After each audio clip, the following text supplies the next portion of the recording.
Ya, berkebun menjadi salah satu pilihan aktivitas ketika pandemi dan di rumah aja.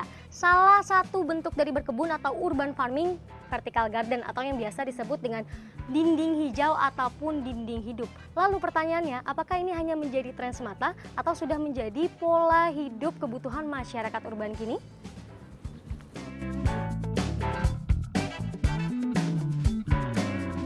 Kini vertical garden pun mulai dilirik oleh masyarakat untuk menghiasi kediamannya. Ya, vertical garden menjadi salah satu pilihan bagi masyarakat perkotaan untuk tetap berkebun dengan memanfaatkan ruang dan lahan yang terbatas. Bikin apa lagi ya di rumah gitu. Jadi kan kelihatan di sudut rumah kadang kelihatan kita kayaknya rumah kita kurang seger deh gitu. Atau saat udara seperti panas seperti ini kan jadi orang mikir untuk kayaknya kita bagusin taman aja deh.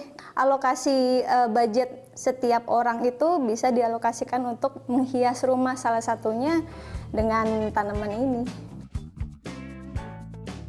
Muri menjelaskan, ada beberapa hal yang mesti diketahui jika akan memulai membuat vertical garden. Di antaranya adalah jenis tanaman yang dipilih. Untuk di dalam ruangan atau semi outdoor yang tidak terlalu panas, bisa memilih jenis tanaman aglonema dan kuping gajah. Untuk panas yang cukup terik, seperti untuk bagian atas atau outdoor, bisa memilih philodendron lemak dan sirih gading. Witri, salah satu warga yang tertarik membuat vertical garden di rumahnya ini, mengaku keindahan menjadi daya tarik tersendiri baginya untuk membuat vertical garden di halaman dan dinding rumahnya. Jadi lebih banyak aja. Kalau ke atas tuh semakin banyak kan tanaman yang ada di rumah kita dibanding maksudnya dengan horizontal seperti itu. Ya kalau oksigen udah pastilah ya gitu kan. Cuman pasti pertamanya bukan ke situ, kita pikirannya pasti mata yang kita yang kita suka, yang kita lihat seperti itu kan. Kepala Divisi Manajemen Lanskap Institut Pertanian Bogor, Hadi Susilo Arifin menjelaskan, sebenarnya tidak hanya tanaman hias, tanaman buah, sayur, obat, hingga pohon merupakan vertical garden yang harus diperhatikan konstruksi bangunannya.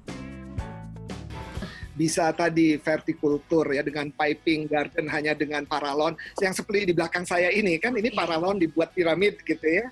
Itu tentu tanaman-tanaman kecil. Tapi kan juga bisa balkoni garden. Jadi balkon-balkon yang ada di apartemen itu kan bisa ditanami dengan pot-pot yang lebih besar, dengan tanaman-tanaman yang lebih besar.